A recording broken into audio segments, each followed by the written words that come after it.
ಇವರು 5 ಬಾರಿ ಸಂಸದರು ಕಾರವಾರ ಸಂಸದರಾಗಿದ್ದಂತ ಅನಂತಕುಮಾರ್ ಹೆಗಡೆ ಅವರು ಹುಬ್ಬಳ್ಳಿಯಿಂದ ಬೆಂಗಳೂರಿಗೆ ಬರುವಂತ ಸಂದರ್ಭದಲ್ಲಿ ಮಾರ್ಗ ಮಧ್ಯದಲ್ಲಿ ದಾವಸ್ಪೇಟೆಯಲ್ಲಿ ಯಾರೋ ಒಬ್ಬ ಕಾರ್ ಚಮಕ್ ಕೊಟ್ಟಿದ್ದಾರೆ.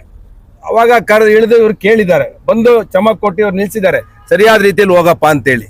ಆ ಸಂದರ್ಭದಲ್ಲಿ ಇಳಿದು ಇವ್ರ ಮೇಲೆ ಹಲ್ಲೆ ಮಾಡಕ್ ಬಂದು ಸ್ವಲ್ಪ ಗೊಂದಲಗಳಾಗಿದೆ. ಆ ಸಂದರ್ಭದಲ್ಲಿ ಗನ್ ಮ್ಯಾನ್ಗಳೆಲ್ಲ ತಡೆದಿದ್ದಾರೆ. ನಾನು ಯಾವ ಇನ್ಸಿಡೆನ್ಸ್ ಆಯ್ತು ಮುಸಲ್ಮಾನರು ಯಾರಲ್ಲಿದ್ರು ಅವರು ಕೂಡ ಕರೆದು ಮಾತಾಡಿದ್ದೇನೆ.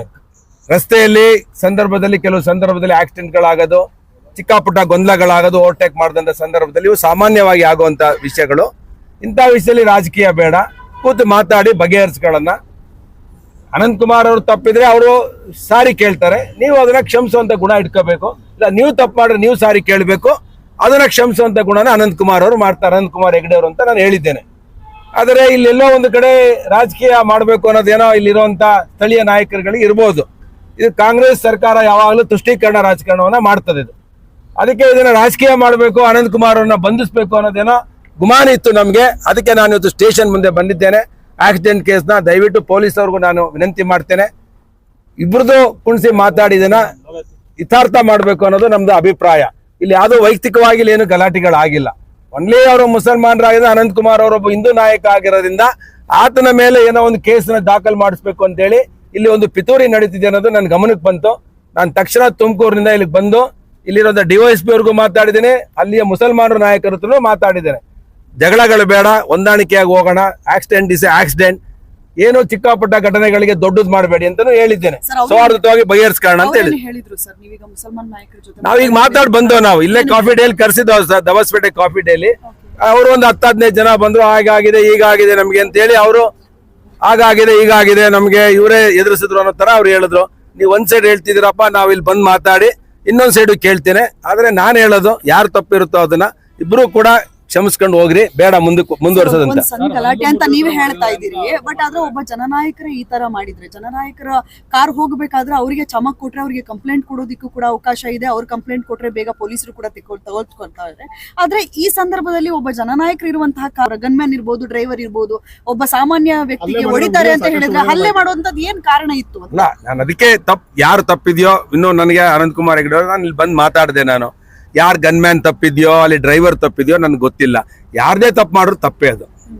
ಈಗ ಅನಂತಕುಮಾರ್ ಹೆಗಡೆ ಡ್ರೈವರ್ ತಪ್ಪು ಮಾಡಿದ್ರು ತಪ್ಪೇ. ಯಾವಾಗ್ಲೂ ಏನಾಗುತ್ತೆ ರಸ್ತೆಯಲ್ಲಿ ಹೋಗ್ಬೇಕಾದ್ರೆ ಅಂತ ಹೇಳಿದ್ರೆ ಸ್ವಲ್ಪ ತಾಳ್ಮೆ ಕಳ್ಕೊಳ್ತಾರೆ. ಯಾವಾಗ್ಲೂ ಅವನು ಚಮಕ್ ಕೊಟ್ಟನೋ ಗೊತ್ತಿಲ್ಲ, ಯಾರು ಚಮಕ್ ಕೊಟ್ಟಿಲ್ಲ ಏನಾಯ್ತು ಅನ್ನೋದು ವಾಸ್ತವಾಂಶ ನನಗೂ ಗೊತ್ತಿಲ್ಲ. ಸಾರ್ವಜನಿಕರು ಮಹಿಳೆಯರ ಮೇಲೆ ಹಲ್ಲೆ ಮಾಡುವಂತದೆಲ್ಲ ವೈರಲ್ ಆಗಿದೆ. ಮಹಿಳೆಯರ ಮೇಲೆ ನನಗೆ ಗೊತ್ತಿದ್ದಂಗೆ ಇದು ಯಾವುದೇ ಒಂದು ಹಲ್ಲೆ ಆಗಿಲ್ಲ. ನಾನು ಆ ವಿಡಿಯೋನ ನೋಡಿದ್ದೇನೆ, ನನಗೆ ವಿಡಿಯೋನ ಹಾಕಿರೋ ವಿಡಿಯೋಗಳನ್ನ ನಾನು ನೋಡಿದ್ದೇನೆ. ಎಲ್ಲೂ ಕೂಡ ಅನಂತಕುಮಾರ್ ಹೆಗಡೆ ಅವರೇ ಆಗಲಿ, ಅನಂತಕುಮಾರ್ ಅವ್ರ ಜೊತೆಲಿದ್ದವರೇ ಆಗಲಿ, ಗನ್ಮ್ಯಾನ್ ಇರ್ಬೋದು, ಮುಸಲ್ಮಾನರು ಬಂದು ಏನೋ ಒಂದು ಥ್ರೆಟ್ ಮಾಡಂತ ಬಂದ ಸಂದರ್ಭದಲ್ಲಿ ಗನ್ಮ್ಯಾನು ಅವ್ರ ಆತ್ಮರಕ್ಷಣೆಗೆ ಅನಂತಕುಮಾರ್ ಅವ್ರನ್ನ ತಡೆದಿರ್ಬೋದು, ಅಲ್ಲಿಂತ ಬಂದು ಹೊಡೆಯಕ್ ಬಂದಂತವ್ರನ್ನ ತಡೆದಿರ್ಬೋದು. ಬಿಟ್ರೆ ಇಲ್ಲಿ ಯಾವುದೇ ವಿಷಯದಲ್ಲಿ ಅನಂತಕುಮಾರ್ ಅವ್ರ ಹೆಗಡೆಯವರ ಗನ್ಮ್ಯಾನ್ ಆಗಲಿ ಡ್ರೈವರ್ ಆಗಲಿ ನನಗೆ ಮೇಲ್ನೋಟಕ್ಕೆ ಕಾಣಿಸೋದು ಯಾರ್ದು ಇಲ್ಲಿ ತಪ್ಪಿಲ್ಲ ಅಂತ ಅನ್ಸುತ್ತೆ ನನಗೆ. ಅಲ್ಲ ನನಗೆ ಗೊತ್ತಿಲ್ಲ, ಅಲ್ಲಿ ಮುರಿದಿದೆಯೋ ಇಲ್ವೋ ಗೊತ್ತಿಲ್ವಲ್ಲ. ನಾನೀಗ ಅವ್ರನ್ನ ಆಸ್ಪತ್ರೆಗೆ ಹೋಗಿ ನೋಡ್ತೀನಿ, ನಾನು ಭೇಟಿ ಮಾಡ್ತೀನಿ.